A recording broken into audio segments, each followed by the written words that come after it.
మన ప్రభువును, రక్షకుడైన యేసుక్రీస్తు వారి నామములో ఈ మాటలు వింటున్న ఆత్మీయ కుటుంబ సభ్యులందరికీ నా యొక్క హృదయపూర్వక వందనాలు. ఈరోజు నా కోసం ఆత్మీయ కార్యక్రమానికి మిమ్మల్ని అందరినీ ప్రేమపూర్వకంగా ఆహ్వానిస్తూ ఉన్నాను. చిన్న ప్రార్థన. పరిశుద్ధుడా, ప్రేమగల తండ్రి, కనికరం గల దేవా, నీకు వందనాలు. ఈ సమయంలో మమ్మల్ని సజీవులుగా ఉంచి నీ మాటలు వినడానికి ఆసక్తినిచ్చినందుకు నీకు వందనాలు చెల్లిస్తూ, నీ మాట ద్వారా మా అందరితో మీరు మాట్లాడమని యేసు నామములో అడుగుచున్నాము తండ్రి. ఆమేన్. ఈరోజు దేవుని వాక్యము యోబు గ్రంథము 36వ అధ్యాయము 22వ వచనము. ఆలోచించుము, దేవుడు శక్తివంతుడై ఘనత వహించిన వాడు, ఆయనను పోలిన బోధకుడెవడు? ఈ వాక్య భాగాన్ని మనము పరిశీలన చేసినట్లయితే దేవునికి ఉన్నటువంటి గొప్పతనాన్ని, దేవునికి కలిగినటువంటి శక్తిని, దేవుడు ఎలాంటి వాడు అనేది ఈ వచనంలో మనము చూస్తా ఉన్నాం. దేవుడు ఎలాంటివాడు ఆలోచించుము, దేవుడు శక్తివంతుడై ఘనత వహించిన వాడు, ఆయన్ను పోలిన బోధకుడెవడు? దేవుని నామానికి మహిమ కలుగునుగాక. ఈ మాటలింటున్న ప్రియ సహోదరి సహోదరుడా, ఆయనను పోలిన బోధకుడెవడు? ఆయనను పోలిన దేవుడెవరు? ఎందుకు ఆయన పోలి వేరొకరు లేరు అంటే, ఆయన శక్తివంతుడు. ఆయన సర్వ సృష్టిని తన మాట చేత కలుగచేసినవాడు. ఆయన నీళ్లను ద్రాక్షారసముగా మార్చినవాడు. ఎర్ర సముద్రమును పాయలుగా చీల్చినవాడు. అంత శక్తివంతుడు. ఆయన ఘనత వహించినవాడు. ఆయన పోలిన బోధకుడెవడు కూడా ఇంకొకరు లేరు అని దేవుని వాక్యము సెలవిస్తూ ఉంది.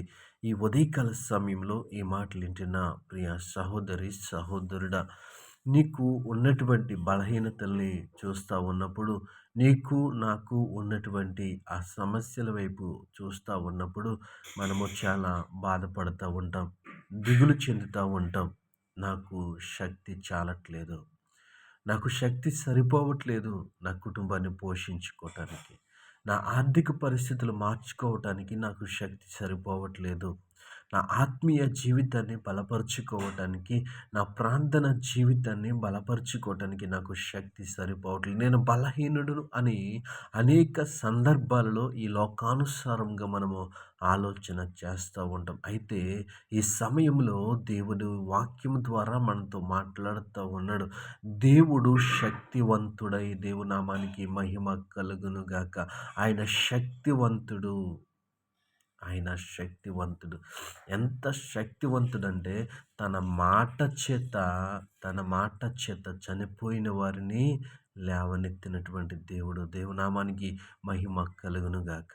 ఈ ఉదయకాల సమయంలో ఈ మాటలు వింటున్న నీవు నేను ఏ విషయంలో శక్తిహీనులుగా ఉన్నాం, ఏ విషయంలో శక్తిహీనులుగా కనపడతా ఉన్నాం, ఒకసారి మనము పరిశీలన చేసుకుని, నీకంటే శక్తివంతుడు ఎవరు లేరు ప్రభువా, నీకంటే శక్తి కలిగిన వాడెవడు లేడు, కాబట్టి నీవే నాకు ఆశ్రయ దుర్గము, నీవే నాకు ఆధారము అని ఆయన సన్నిధికి వచ్చి ఆయన సన్నిధిలో ప్రార్థించినప్పుడు, ఆయనను ఆశ్రయించినప్పుడు ఆయన మనకి సహాయం చేస్తాడు. ఎందుకు సహాయం చేస్తాడు?